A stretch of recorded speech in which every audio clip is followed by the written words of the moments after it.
Hi உறவுகளே, இன்றைக்கி நம்ம வீடியோவில் எதை பற்றி பார்க்க போகிறோம் அப்படின்னா, எப்படி வந்துட்டு கடலப்பருப்பை வந்து தரம் பிரிக்கணும், அதுக்கு எந்த மாதிரியான விதைகளை வந்து நம்ம தேர்வு செய்யணும் அப்படிங்கிறத பற்றி தான் பார்க்க போகிறோம். ஏன்னா பொதுவாகவே கார்த்திகை மார்கழி மாதம் அப்படின்னாலே எல்லாருமே வந்து கடலப்பருப்பு வந்துட்டு கண்டிப்பாக போட ஸ்டார்ட் பண்ணுவாங்க. எல்லோரும் வந்துட்டு கொஞ்சம் பேர் வந்து பார்த்திங்கன்னா பெரிய அளவில் சாகுபடி பண்ணுவாங்க, சிலர் வந்து வீட்டு தேவைகளுக்காக மட்டும் போடுவாங்க. ஸோ நாங்கள் என்ன பண்ணுறோம் அப்படின்னா, எங்களுடைய வீட்டு தேவைக்காக மட்டும்தான் இப்போ போட போகிறோம். 5 கிலோ பருப்பு வந்து அப்பா போய் மார்க்கெட்டில் வாங்கிட்டு வந்திருந்தாரு. அதில் பார்த்தீங்க அப்படின்னா ஃபுல்லாமே வந்துட்டு சொத்த பருப்பும் வந்து அதிகமாக இருந்துச்சு. ஒரு கிட்டத்தட்ட ஒரு 1/4 கிலோ பக்கம் வந்து பார்த்திங்கன்னா ஒரு சொத்த பருப்பே இருக்கும்.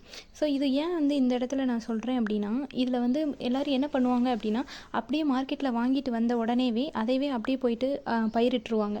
அப்படி பண்ணக்கூடாது. அது ஏன் அப்படி சொல்கிறோம் அப்படின்னா, அந்த சொத்த பருப்பு, பிஞ்சு பருப்பு அதுவும் வந்து நம்ம பயிரிடும்போது என்னாகும் அப்படின்னா, அந்த இடத்துல அந்த பயிர்கள் வந்து முளைக்காது.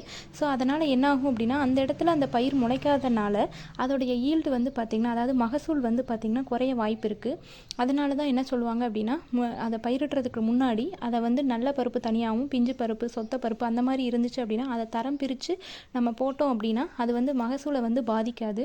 கண்டிப்பாக இனி வந்து உங்கள் வீட்லேயும் இந்த மாதிரி வந்து பயிரிடும் பொழுது இதை வந்து என்ன பண்ணணும் அப்படின்னா, இந்த மாதிரி வந்து தரம் பிரித்து போடும் கண்டிப்பாக வந்துட்டு பயன்படுத்துங்க. இதே மாதிரி உங்கள் இதில் நீங்கள் இப்போ வந்துட்டு கடலப்பருப்பு போட ஸ்டார்ட் பண்ணிட்டீங்களா? என்ன மாதிரியான ரகங்களை வந்து நீங்கள் பயிரிடுவீங்க?